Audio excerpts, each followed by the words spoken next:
સુરતમાં 31મી ડિસેમ્બરને લઈ અને પોલીસે મેગા ડ્રાઈવ યોજી હતી, જેમાં 250 કરતા વધુ દારૂ પીધેલા લોકોને પકડવામાં આવ્યા હતા. 31st લઈ અને સુરતમાં પોલીસ એલર્ટ મોડમાં છે, તો શહેરમાં પોલીસ દ્વારા ઝોન 4, 5, 6માં ગતરોજ પ્રોહિબિશનની ડ્રાઈવ યોજવામાં આવી હતી.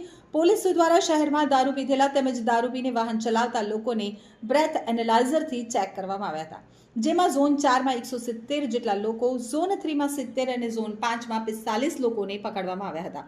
પોલીસે 250થી વધુ લોકોને ઝડપી પાડ્યા હતા. આ તમામ લોકો સામે પોલીસે કાયદેસરની કાર્યવાહી કરી હતી. પોલીસ દ્વારા 31મી ડિસેમ્બરને લઈ અને સુરત શહેરમાં જ્યાં એન્ટ્રી પોઈન્ટ છે ત્યાં સખત વાહન ચેકિંગ કરવામાં આવી રહ્યું છે, તો તમામ પોઈન્ટ ઉપર બ્રેથ એનાલાઇઝર અને ડ્રગ્સની કિટ સાથે તપાસ કરવામાં આવી રહી છે. આ ઉપરાંત ડ્રોન કેમેરાથી પણ નિગરાની રાખવામાં આવી રહી છે. પ્રોહિબિશનની ડ્રાઈવ રાખવામાં આવેલી.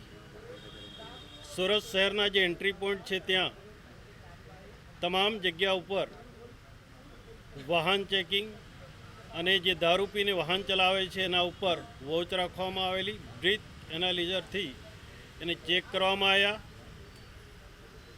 ઝોન 4માં લગભગ 170 માણસો પકડવામાં આવેલા છે. ઝોન 3માં 70 છે અને ઝોન 5માં 45 માણસો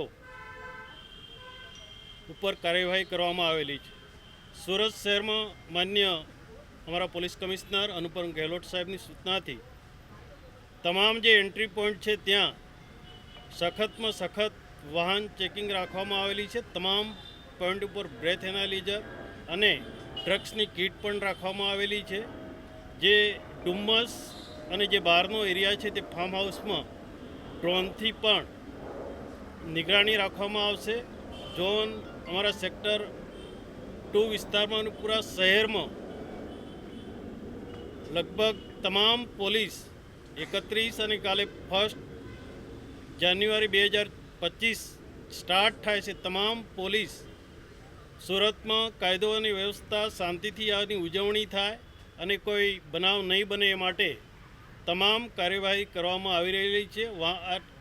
આજે તો આટલા 225થી 265 માણસો પકડ્યા છે, પણ આજે બપોરથી જ અમને જે લાગે છે ગુનેગારો દારૂ પીને જ્યાં ફરે છે ત્યાં તમામ જગ્યા ઉપર ચેક કરીને વધુમાં વધુ કેસો આવતીકાલે કરવામાં આવશે અને સુરત શહેરમાં શાંતિ રહે, કાયદો અને વ્યવસ્થા અને પરિસ્થિતિ ખોરવાય નહીં એના તમામ પ્રયત્નો કરવામાં આવશે. અને અમારા પોલીસ કમિશનર પણ સતત અમને માર્ગદર્શન આપતા રહે છે અને સુરત શહેરમાં તમામ પબ્લિક શાંતિથી 31 અને કાલે 1 2025ની ઉજવણી કરે એટલે તમામ પોલીસ સખત પેટ્રોલિંગ અને અમારી પોલીસની કાર્યવાહી કરીશું.